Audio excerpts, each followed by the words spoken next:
Hello दोस्तों, कैसे हो सभी। आप सभी का स्वागत है अपने YouTube चैनल शिक्षा विद आर के बामोरिया में। मैं हूं आर के। हमारी चल रही थी क्लास 10th की मैथ्स, जिसका चैप्टर 1 और 2 समाप्त हो चुका है। आज स्टार्ट करते हैं एक न्यू चैप्टर जिसका नाम है पॉलिनोमियल्स। इसका हिंदी में बोलते हैं बहुपद। इसके आज हम बेसिक कॉन्सेप्ट के बारे में बात करेंगे कि ये क्या होता है।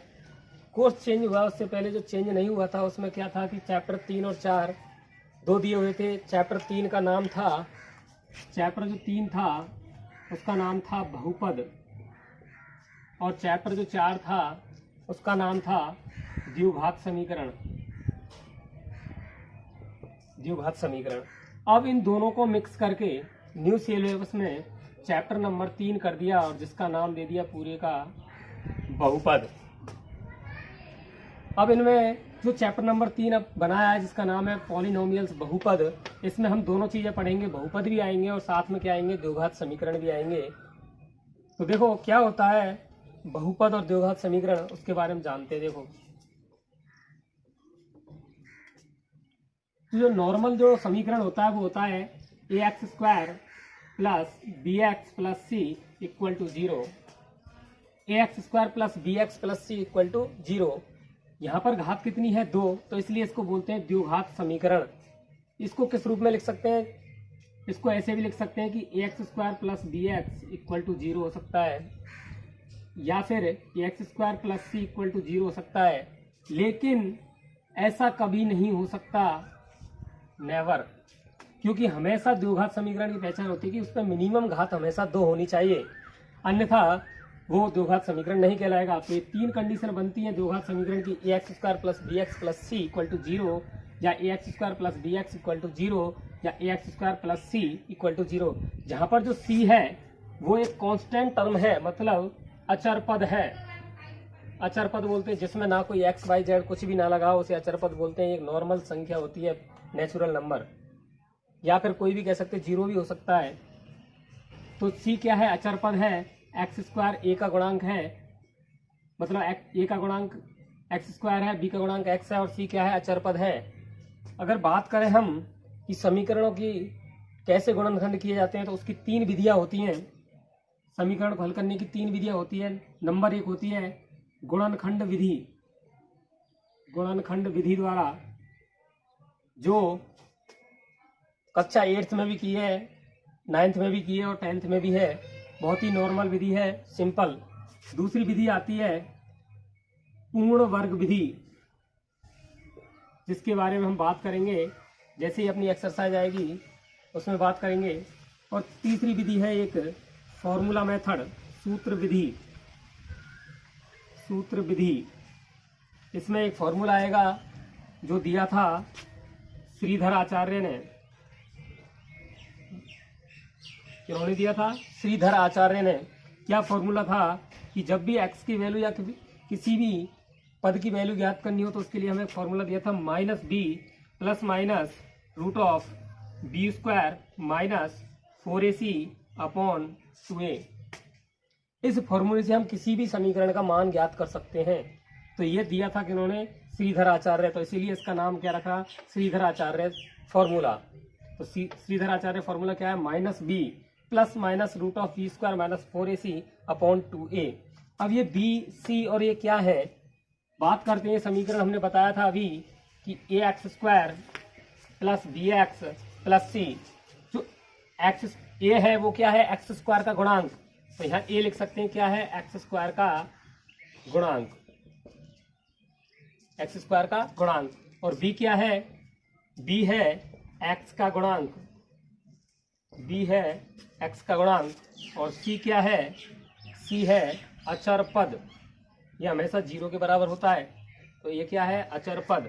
तो ध्यान रखना, a क्या है, x² का गुणांक, b है x का गुणांक, और c क्या है, अचर पद। तभी ये फॉर्मूला लग पाएगा। तो हमें इनमें से ऐसे वैल्यू निकाल लेनी है, a, b और c की, उसमें पुट कर देनी है और वैल्यू निकाल लेनी है। हमेशा 2 मान आएंगे, एक पॉजिटिव आएगा एक नेगेटिव आएगा, दोनों लेने हैं। क्लियर। गुणनखंड विधि आप कर चुके हैं। जैसे क्या होती है, कोई भी जैसे x² प्लस 4x प्लस 4, इसके बारे में बात करें तो क्या होगी, इसको कैसे करते हैं, इन दोनों का आपस में गुणा करते हैं और उसके ऐसे खंड करते हैं कि उन दोनों का योग या घटाकर ये बीच वाली संख्या आनी चाहिए, उसको बोलते हैं हम गुणनखंड विधि। और दूसरी है पूर्ण वर्ग विधि, जिसमें हमें स्क्वायर बनाना पड़ेगा। जैसे हम करते हैं A square plus 2ab plus B square, इसको क्या बोलते हैं, ए प्लस बी का होल स्क्वायर। तो ऐसे हमें पूर्ण वर्ग विधि बतानी है, पूर्ण वर्ग विधि द्वारा हल करने हैं। और तीसरी विधि है सूत्र विधि, जो हमने बताई थी श्रीधराचार्य फॉर्मूला से, -b plus minus √b² minus 4ac/2a। अब बात करते हैं एक्सरसाइज 3.1 और 3.2 जो आएंगे वो कैसे होंगे। देखो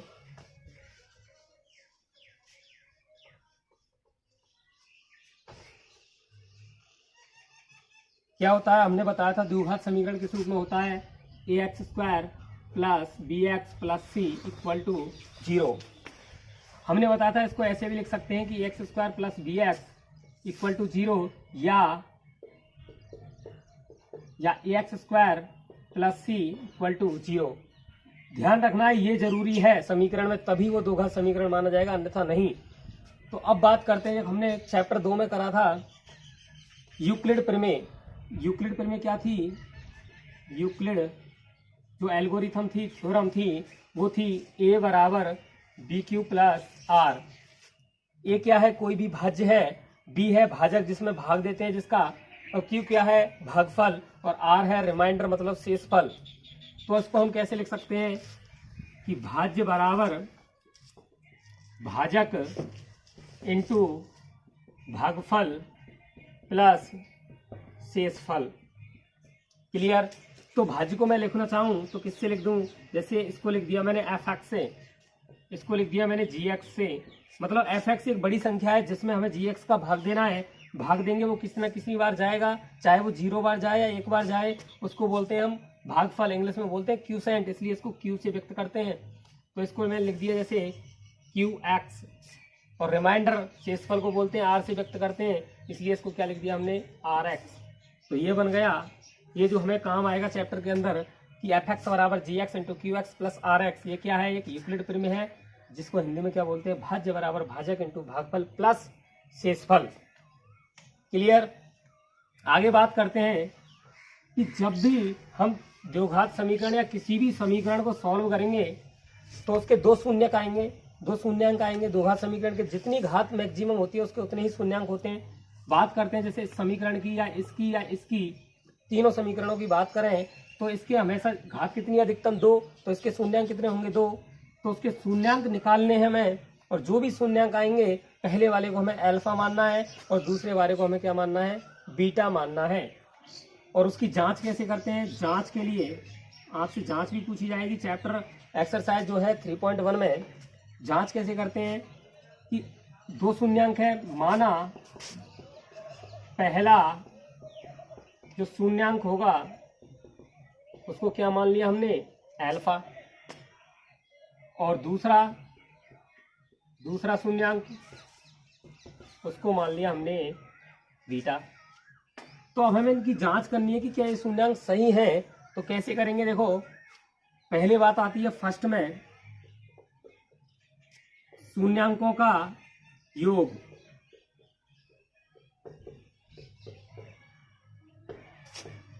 का योगफल। शून्यांकों का योगफल क्या होगा, ये होगा अल्फा प्लस बीटा, दोनों को जोड़ना है, और उसका एक फॉर्मूला होता है -b/a। इस तरह से जांच करनी है अपन को। क्या होता है, शून्यांकों का योगफल होता है अल्फा प्लस बीटा बराबर -b/a। b और a क्या है, b तो है x का गुणांक, a क्या है x² का गुणांक, और c क्या है अचर पद। तो सेकंड जो जांच करेंगे वो कैसे होगी, शून्यांकों का गुणनफल। शून्यांकों को गुणनफल करेंगे मतलब अल्फा इंटू बीटा, इसको करेंगे तो यह होता है c/a, और c क्या है अचर पद, और ये वही है x² का गुणांक। तो जांच कैसे करनी है, निश्चित तौर से आपको ध्यान रखना पड़ेगा। ये दोनों जांच कैसे होती है, शून्यांकों का योग करना है अल्फा प्लस बीटा बराबर -b/a, और शून्यांकों का जो गुणनफल होता है अल्फा इंटू बीटा बराबर c/a। क्लियर। तो यही है बेसिक कॉन्सेप्ट में जो आपको बता दिया गया है। अब करेंगे इसके बाद एक्सरसाइज 3.1। और ध्यान रखना ये जो घात है, घात ये हमेशा क्या होगी, एक नेचुरल नंबर होगा, प्राकृत संख्या होगी। क्या होगी, प्राकृत संख्या होगी। प्राकृत संख्या ये पता होगा 1 से लेकर अनंत तक होती हैं। क्लियर। तो आगे स्टार्ट करते हैं एक्सरसाइज 3.1।